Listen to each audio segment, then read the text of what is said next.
El Salvador no es la tumba de los rojos, ¿verdad? Sino que es el país donde deben vivir tranquilamente y en paz los rojos, los azules, los verdes y los celestes también.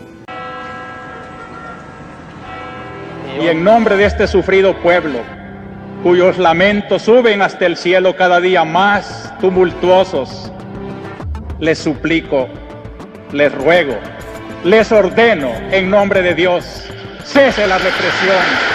Después de más de 40 años, De que se quieren emprender de veras caminos de apertura racional.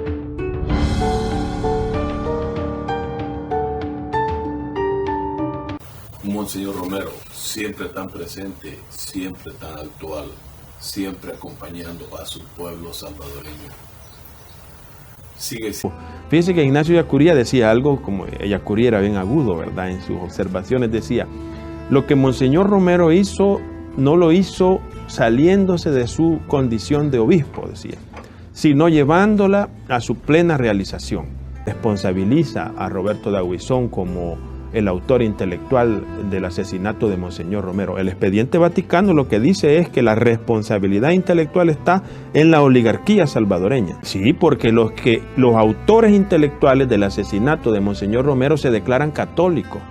Que los autores intelectuales del asesinato de Monseñor Romero es una parte de la oligarquía que ha financiado al Escuadrón de la Muerte, por lo menos en las difamaciones que salían en el diario de hoy y la prensa gráfica casi cotidianamente en la época, que eso está ampliamente demostrado, o lo difamaron en público, que le pidan perdón en público. Es una de las características básicas de Monseñor Romero, probablemente la más importante, que él no hace uso de su condición de obispo para vanagloriarse él como persona, o para utilizar su puesto religioso en la jerarquía para obtener beneficios económicos, como podría hacerlo otras personas en su misma condición, sino que lo ha hecho poniendo su estatus de obispo, de alto jerarca, al servicio del pueblo, y ha sufrido las consecuencias de estar de la parte del pueblo, así como Jesucristo. Pues yo aprendí que Monseñor Romero es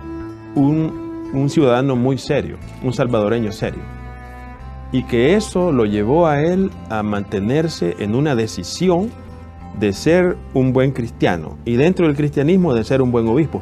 Fíjese que Ignacio Ellacuría decía algo, como Ellacuría era bien agudo, ¿verdad? En sus observaciones decía, lo que Monseñor Romero hizo, no lo hizo saliéndose de su condición de obispo, decía, sino llevándola a su plena realización. O sea, no fue obstáculo para ser santo en Romero el que fuera obispo, sino que fue para él un motivo que le posibilitó, o sea, que él puso al servicio del pueblo su condición de obispo, y eso fue lo que le llevó a ser reconocido, ¿verdad? La primera frase del libro dice, Jesús no murió de muerte natural, sino asesinado, y eso no se puede olvidar. Entonces, por consiguiente, Jesús no es un muerto en el sentido genérico, es una víctima, porque una cosa es morir de muerte natural a causa de una enfermedad o por senilidad, es decir, porque uno ya está muy viejo, y otra cosa es que te asesinen teniendo 30 años de vida, cuando todavía puedes dar mucho en tu existencia. Entonces, eso que se da en Jesucristo se replica, se reproduce, decimos los teólogos, en la figura de Monseñor Romero. Es decir, él tampoco muere de muerte natural, sino también asesinado por una causa justa y por el amor que él entregó en esa causa. El primero que fue acusado de ser comunista fue Luis Chávez y González, el anterior a él. Claro. Fíjese que hay una cosa que se ha investigado poco, aunque creo que ya hay algunos trabajos en curso. El autor intelectual, o sea, el artífice del movimiento social salvadoreño al interno de la Iglesia Católica es Luis Chávez y González. Él es el genio de la aplicación de la doctrina social de la Iglesia en El Salvador.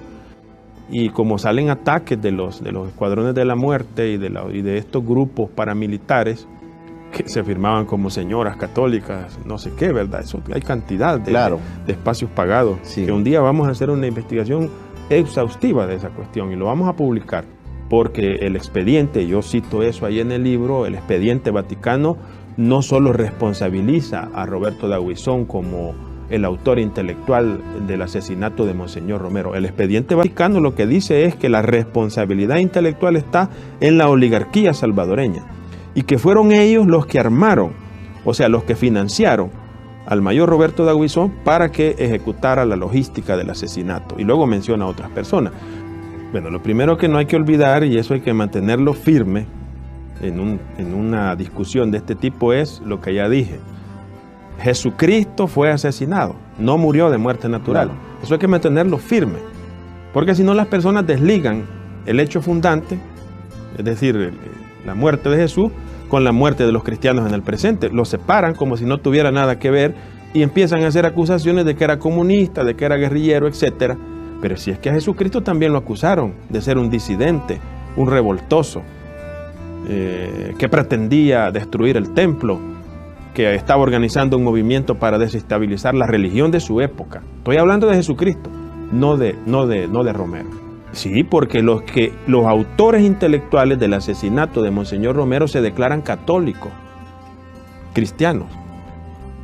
Y aquí hay mucho que discutir si esas personas son o no son cristianos, porque ¿cómo puede ser cristiano una persona que organiza el asesinato, o católico y organiza el asesinato de un arzobispo que es una autoridad de la Iglesia Católica? Eso hay que aclararlo, y los responsables del asesinato de Monseñor Romero deben aclararlo, porque la historia se lo está exigiendo en este momento, y no le deben dar la espalda, no deben dar un giro así, irse por la tangente o negarlo, mucho menos negarlo, porque eso es peor. Es como echarle gasolina al fuego intentando apagarlo. En la parte primitiva de esto que normalmente se llama oligarquía, aunque ahora son poderes, grupos empresariales, más allá que una oligarquía, es una cosa más compleja. Ellos acusan a Monseñor Romero de ser comunista y de estar contaminando la Iglesia Católica del marxismo. ¿Y ellos cómo difunden eso? ¿Y cómo sabemos que son ellos? Porque eso aparecía en los periódicos de ellos. El Diario de Hoy, La Prensa, los periódicos de la época. ¿Y de quién son esos periódicos? Son de la oligarquía en ese momento. Entonces ellos están interesados en difundir un rumor, ese sí, es un rumor, de que Monseñor Romero es comunista y es marxista. Entonces ellos, aquí está el problema ideológico, en su autocomprensión del cristianismo que ellos tienen, del catolicismo, dicen: nosotros encarnamos un catolicismo auténtico. Y ese arzobispo encarna o representa un catolicismo contaminado. Y nosotros, al asesinarlo, le estamos haciendo un favor a la Iglesia Católica, en cuanto que le estamos quitando ese elemento contaminante que se llama Óscar Arnulfo Romero. Pueden ser miembros como cualquier otro, pero no van a tomar las decisiones que lleven a determinar quién es auténtico o no auténtico cristiano. Entonces, por eso, la autoría intelectual del archivo del expediente Vaticano para la beatificación de Monseñor Romero, que se llama una positio, o sea, una posición, la posición que toma el Vaticano de frente al asesinato de Romero, dice claramente que los autores intelectuales del asesinato de Monseñor Romero es una parte de la oligarquía que ha financiado al Escuadrón de la Muerte, ¿verdad?, representado en el mayor Daguizón, y que han ejecutado el asesinato. Allí dice claramente, porque yo lo he leído y lo reporto aquí, en este libro está reportado, con los debidos permisos, naturalmente, en el cual se dice que es la oligarquía la responsable, la parte esa homicida de esa oligarquía. Y yo quiero decirles a los católicos militantes del Partido Arena que ellos si ellos no están involucrados como cómplices en el asesinato de Monseñor Romero, en el caso que se demostrara que miembros de ese partido organizaron su asesinato, no deben sentirse mal, es decir, porque no son cómplices. En algún sentido, en la ideología amplia, ¿verdad?, que profesa ese partido, puede ser que puedan entrar en algún conflicto.